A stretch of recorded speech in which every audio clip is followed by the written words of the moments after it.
Les stoïciens avaient un secret que personne ne t'a jamais enseigné sur la solitude. Pas une leçon, pas une citation, un mécanisme mental. Marc Aurèle, l'homme le plus puissant de Rome, entouré de ses soldats, adoré par un empire, mais chaque nuit, seul dans sa tente, face à lui-même. Sénèque, philosophe de génie, exilé, abandonné, c'est dans cet isolement brutal qu'il a écrit ses textes les plus puissants.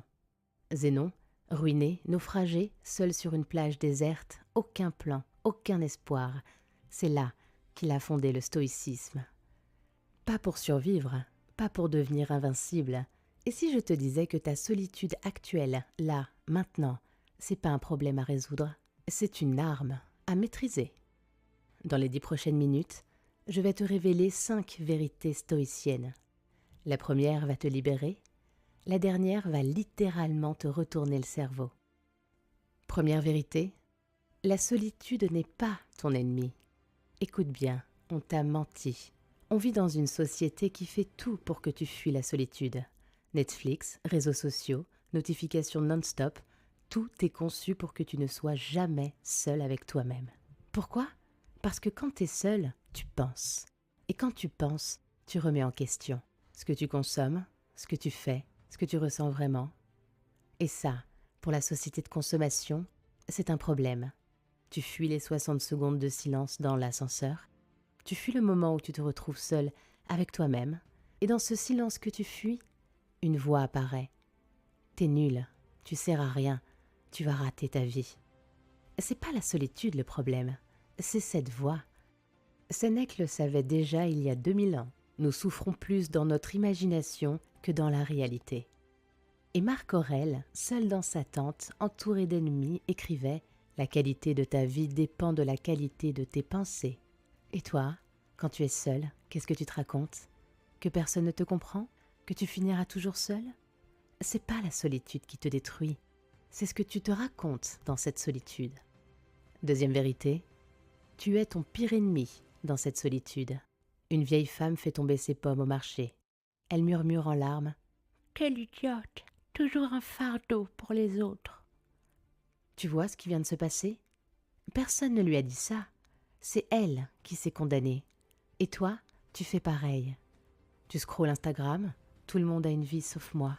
Tu rates un projet, je suis nulle. Dimanche après-midi, aucun message, aucun plan, personne ne pense à moi. Cette voix-là, elle est tenace. Ton cerveau traite la solitude comme une douleur physique. C'est biologique, chimique, automatique.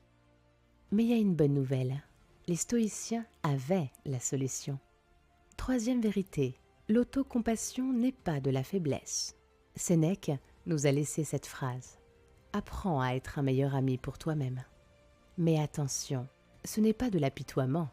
Ce n'est pas du bullshit tout est positif. C'est une pratique, une discipline mentale. Première étape, détecte la voix toxique. Quand tu penses « personne ne pense à moi », stop. C'est ton cerveau en mode survie, pas la réalité. Deuxième étape, reformule. Personne ne pense à moi, devient « je traverse un moment difficile, c'est temporaire ». Je suis nul, devient « je suis humain, j'apprends, je fais de mon mieux ». Et dernière étape, agis malgré la douleur. Marc Aurèle disait « Tu as le pouvoir sur ton esprit, réalise cela et tu trouveras la force ». Le vrai secret, c'est que si tu veux être aimé, commence par donner de l'amour. Pas attendre passivement, mais créer, agir et planter. Chaque interaction est une opportunité. Tu salues ton voisin, graine plantée. Tu aides quelqu'un, graine plantée. Tu partages tes idées, graine plantée. Tu attires ce que tu aimais. Et non, ce n'est pas de la magie, c'est de la physique sociale.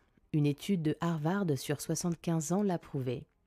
Le vrai secret du bonheur, c'est pas l'argent, ni la gloire, c'est la qualité de tes relations. Mais ça marche seulement si tu donnes en premier, si tu es la source, pas le mendiant.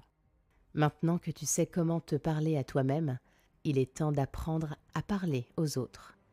Quatrième vérité, partage tes défis, multiplie ta force. Imagine 2 scénarios. Scénario A, Tu cours seul chaque matin, dans le froid, c'est dur. Tu abandonnes au bout de 3 semaines. Scénario B, tu rejoins un groupe. Vous courez, dans le même froid, chaque matin, vous souffrez ensemble. Mais cette fois, tu tiens 6 mois, 1 an. La différence ? Marc Aurèle nous donne la réponse. Nous sommes comme des soldats qui tentent ensemble de surmonter un obstacle. Quand t'es seul, tu craques. Quand t'es avec d'autres, tu tiens. Les groupes de nage en eau froide, les ateliers créatifs, les salles de sport ne sont pas des distractions, ce sont des multiplicateurs de résilience. Seul, tu lâches. En groupe, tu donnes plus. Exercice concret. Pense à une activité que tu fais seul. Course, écriture, dessin, peu importe. Maintenant, demande-toi, est-ce que je pourrais la partager avec d'autres ? Rejoins un groupe, crée un groupe, peu importe. Le simple fait d'être dans la même galère que d'autres, ça change tout. 5e vérité, le piège mortel, de l'extrême. Trop seul, tu t'éteins. Trop entouré, tu te disperses. La clé, c'est pas de choisir, c'est de doser. Sénèque le disait déjà, trop de solitude rend insociable. Trop de sociabilité te disperse. Et Musonius Rufus en est la preuve vivante. Exilé, 4 fois, réduit à presque rien, un peu d'eau, de nourriture, du silence. Il aurait pu sombrer, mais il a dit, c'était la quintessence du bonheur. Pourquoi ? Parce qu'il avait trouvé le centre, le point d'équilibre.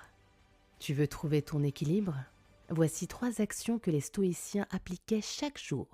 D'abord, une solitude choisie, 30 minutes à 1 heure par jour, marche sans téléphone, journal, création, peu importe, mais seul, vraiment seul. Ensuite, des connexions vraies, chaque semaine. Appelle un vieil ami, aide quelqu'un, partage un moment authentique, pas un like, pas un emoji, une vraie connexion. Et enfin, détecte les signaux d'alarme. Mélancolie persistante, perte de motivation, difficulté à trouver la joie. Si ça s'allume, agis, demande de l'aide. Demander de l'aide, c'est pas une faiblesse, c'est du courage. Et si tu ne sais pas par où commencer, fais le premier pas. Littéralement, sors, bouge. Tu sais ce qui se passe en 20 minutes de marche ? Ton cortisol baisse de 25%. C'est scientifiquement prouvé. Ton cerveau s'oxygène, tes idées se clarifient. Et surtout, tu te rends disponible à cette conversation inattendue, à cette révélation en observant un arbre, à ce sourire échangé avec un inconnu. La vérité finale ?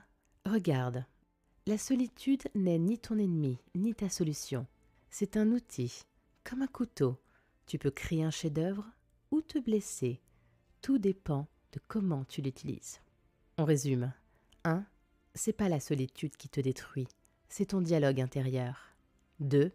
Ton dialogue intérieur te tue, alors remplace-le et reformule. 3. Donne ce que tu veux recevoir.